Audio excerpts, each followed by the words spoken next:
Never too early to prepare for the holiday season. Mastercard SpendingPulse is out with its latest survey on what to expect when it comes to consumer spending trends. So we want to talk about this with Steve Sadove. He is Mastercard Senior Advisor and former Chairman and CEO of Saks. Steve, it's great to see you. There's been some debate just in terms of how much consumers are looking to spend and the strength of the consumer right now. But what did your survey find? I guess, how strong of a holiday season should we expect?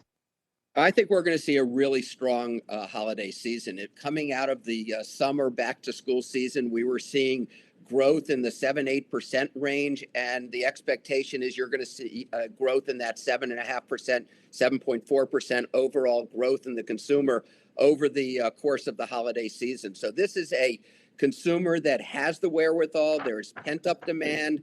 They have money in their pockets and they're out there willing to spend, and they're spending it on different categories than they were spending during the pandemic. Early on in the pandemic, it was all about anything that had to do with home. You were talking to Black & Decker. That was what a lot of what was being spent on. Now they're shifting their spending more towards some of the discretionary items like apparel, experiences, getting out in restaurants, and you're seeing some pretty good growth overall in the consumer. A lot about self-shopping, early shopping in the season. So it's going to be a good holiday season. Steve, one of the things that jumps out at me from the survey, and I've got some of the results right here, jewelry is expected 2021 versus 2019 to be up 52.9%. I thought in a post-pandemic where a lot of people working from home, that why would you need jewelry? Does this one make sense to you? I'm sure the jewelers are loving it. Oh, the jewelers are loving it. They are. But this is about self-expression, people getting out. You know, yesterday you had last week you had the Fashion Week in New York. You had the Met Gala. There's a lot of self-expression, a lot of fashion forward, little out there trends. And what you're seeing is the consumer wants newness, and they're tired of sitting at home in their yoga pants, and they want to have new jewelry. They want new apparel. And there's a freshness in the season. And so this is really showing well for the jewelry, for the luxury sector. The stock market is at record levels, and you're seeing there's a very high correlation between luxury and the stock market. And so each of these sort of recovery sectors are performing exceptionally well.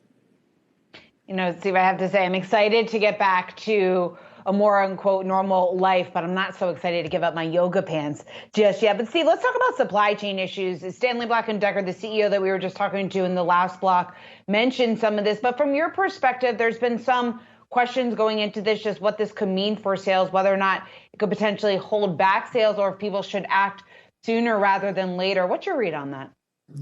Well, my read is that this is going to be an early holiday season. People are aware of shortages. It's not going to, you're going to run out of apparel, or there are not going to be any toys to buy. What's going to happen is that the hot items, that key color or that size or that hot toy that you want to get is going to go quickly. So you're going to see early demand. You're going to see an early season. You're not going to see as much discounting. That's not to say you're not going to see any discounting.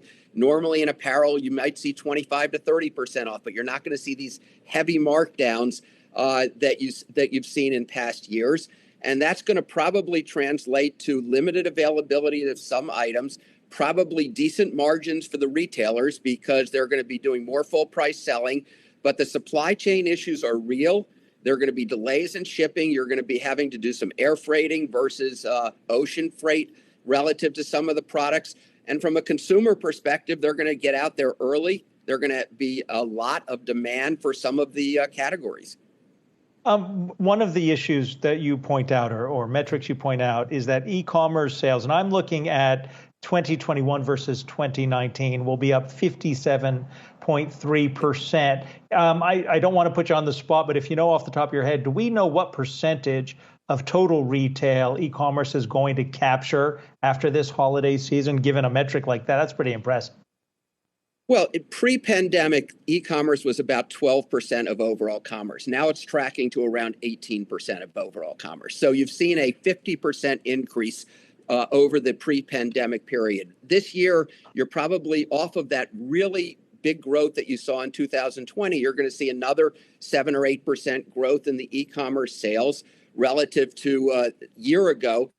and you're going to be seeing almost as much relative to a year ago on the brick and mortar side. So you're seeing a continued strength of e-commerce, but a recovery of people going back into the stores. Back into the stores, meaning that consumers want to get the experience. They want to be able to touch and feel the product. So that's why, one of the numbers that I think is extremely impressive is the growth of the department stores. Department stores are growing pre-pandemic 2019 levels. You hadn't seen department stores growing in a number of years. That's part of it, is getting back into the stores, back into categories like apparel. And so I would look at it as being e-commerce is continuing to be very strong, but so are the brick and mortar.